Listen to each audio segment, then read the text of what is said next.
సరే అండి, రాష్ట్ర గవర్నమెంట్ 35% రిజర్వేషన్ అమలు చేసింది. దీనికి సంబంధించి ఏం చెప్తారు ఒక బీసీ నాయకుడిగా? వైసీపీ ఏమో స్థానిక ఎన్నికలు వస్తున్నాయి కదా, బీసీ కార్డు తీసేశారు, అదే పాత చింతకాయ పచ్చడి అంటది. ఏం చెప్తారు మీరు? ఎలా స్పందిస్తారు దీని గురించి? ఇప్పుడు వాళ్ళ దుర్మార్గం మాటలకు ఇదే నిదర్శనం.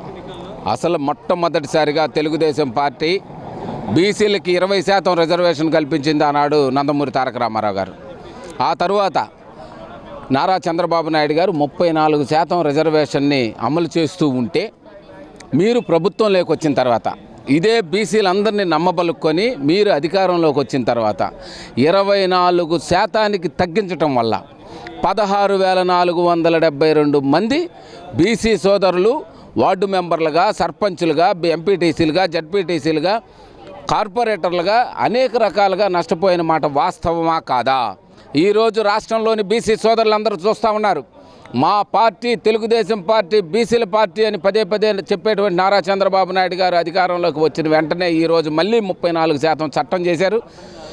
బీసీలకి 34% అమలు చేయడానికి సిద్ధమయ్యారు.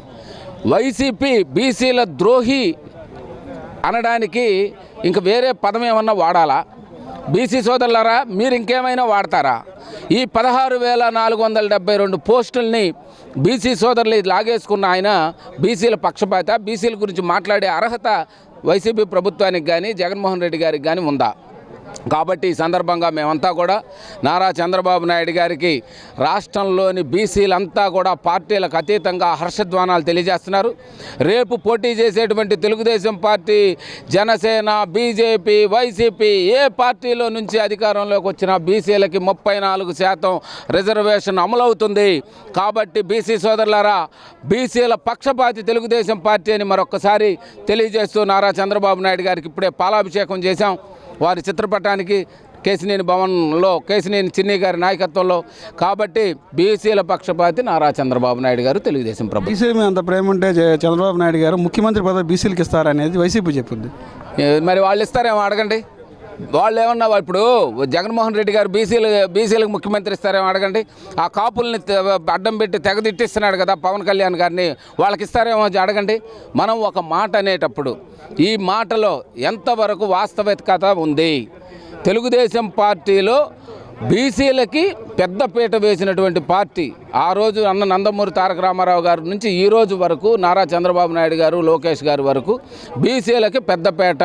బీసీలే ఇవాళ ఎమ్మెల్సీ ఇది వస్తే గవర్నర్ కోటాలో ఇస్తే అనంతపురంలో మా సోదరి వడ్డెర కమ్యూనిటీకి చెందిన బీసీ సోదరికి ఎమ్మెల్సీ ఇచ్చిన ఘనత తెలుగుదేశం పార్టీ. సాధారణ మహిళ ఒక క్లస్టర్ ఇన్ఛార్జిగా ఉన్నటువంటి ఒక సామాన్య మహిళలకి, వడ్డెర సామాజిక వర్గానికి చెందినటువంటి ఇంతవరకు వాళ్ళు అసెంబ్లీలో కూడా అడుగు పెట్టినటువంటి ఒక కులాన్ని ఈరోజు అసెంబ్లీ మెంబర్ దీంట్లోకి తీసుకురావడం మా తెలుగుదేశం పార్టీకే తగింది.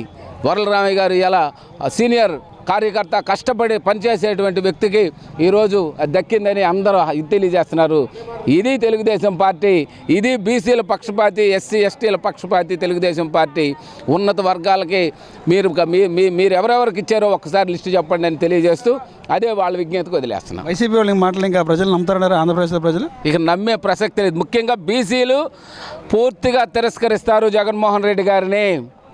బీసీలకి తీవ్రమైన ద్రోహం చేసిన పార్టీ ఏదైనా ఉంది అంటే అది జగన్మోహన్ రెడ్డి గారి పాలనలో వైసీపీ ప్రభుత్వం.